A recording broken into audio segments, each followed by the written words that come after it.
otakus. My name is Sayoko Hoshi of the Idols of Pudding crew, and as you can see by my attire and these amazing gloves, I am an otaku. Because I am an otaku, I have many opinions about things. So the first thing I want to talk about is, well, what does anime teach? I think there is some morals that wind themselves into these outrageous and action-packed stories somehow, and I'm here to share the top 5 things that anime has taught me. When an average guy is going into high school and he wants to find a girlfriend because he's been always so unpopular and so abominably average, then it turns out it's actually pretty easy. He just has to do absolutely nothing, and somehow a hot chick will come along and he'll get into some titillating situation with her, and that automatically makes her want to be with him. And then after that, more girls start to show up. It's a strange phenomenon. It's like, what do these girls find so interested in this very, very average person? That doesn't happen in real life. A guy just can't stand around doing nothing and expect the hot girl to show up, because that's not how the world works. You have to try to find a girlfriend. If you're sexy, you're strong, and if you're not very attractive, you're totally weak. In shonen, you get the sexy girls who are typically pretty badass, and they show some interest in the male character, but they never really, there's no actual romance that actually occurs until much, much later in the series, but it's mostly just women kicks ass, male guy gets involved, then male guy starts kicking ass and saving the girl, and then the two end up sort of falling in love. And then there's the heroines in shoujo manga, and they're dummies. They're complete wusses who don't do anything except look cute and hopefully attract some guy with their innocent cuteness, and they have to go through all this shitty abuse and crazy love-related situations in order to get that guy, or guys, if it's a reverse harem. And it's pretty boring. It's like, girl, you need to take some lessons from the shonen manga girls. They're tough and still look sexy. You're just average looking and yet cute, and then you don't do anything. Ugh. Girls who have big breasts have no physical strain whatsoever. I always gotta wonder about those boobs. They're so much bigger than how a normal girl her age should have them. How do they keep afloat like that? Why isn't she physically strained by them or bending over when it's too much for her? Sure, I've seen some vital, large, big-breasted women around my age, but they're very, very rare. And anime and manga makes it seem like they're just so common. Like, you must be an idiot to not notice it. And it's...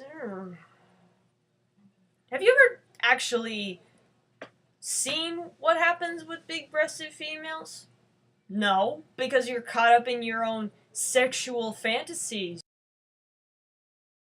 If something out of the ordinary in your life comes along and is staring at you right in the face, you are initially surprised, but then you quickly get over it and accept this as the new norm. Like so many other heroes do when, say, a girl fighting a giant freaky ghost. It's just like, I don't think that's how I would normally...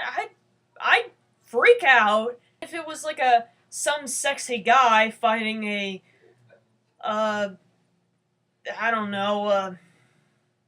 velociraptor for all I care, and he was telling me all this shit about having to defend the world against dinosaurs from an alternate dimension. I'd be like, what the fuck are you talking about? I think you'd be more shocked to know that the world that you thought you knew wasn't really what you knew.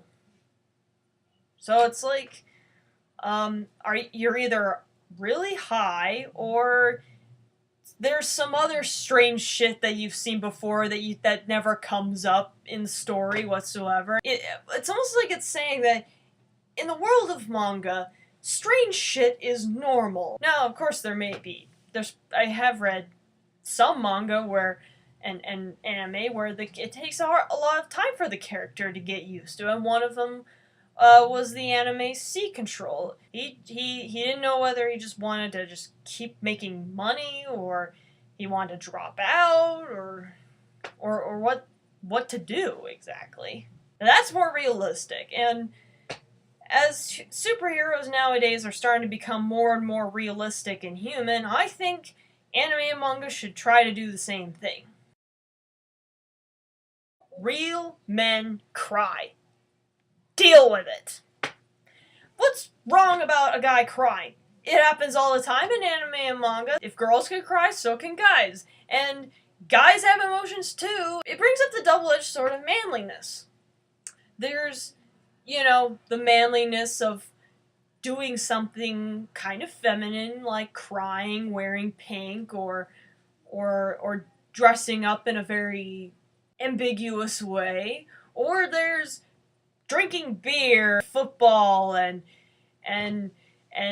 doing sports with dudes. And I think it shouldn't be one or the other. There's got to be a balance, And I think shonen heroes are the perfect example. They're tough, they love sports, they like to do guy things, but they cry when something emotionally traumatic happens, and that's certainly a lot more realistic than some other guys in superhero movies. Sure, they cry a lot, but that's how anime and manga is. It's more exaggerated emotionally than comic books, but it does get a message that it's okay to cry. And I think of all the things that I've talked about, I actually kind of agree with that one. So that is my rant. Leave comments down below for suggested topics for me to rant on about. Be sure to subscribe to the Ideals of Pudding. And I will leave you off with this song by Jigglypuff. Bye!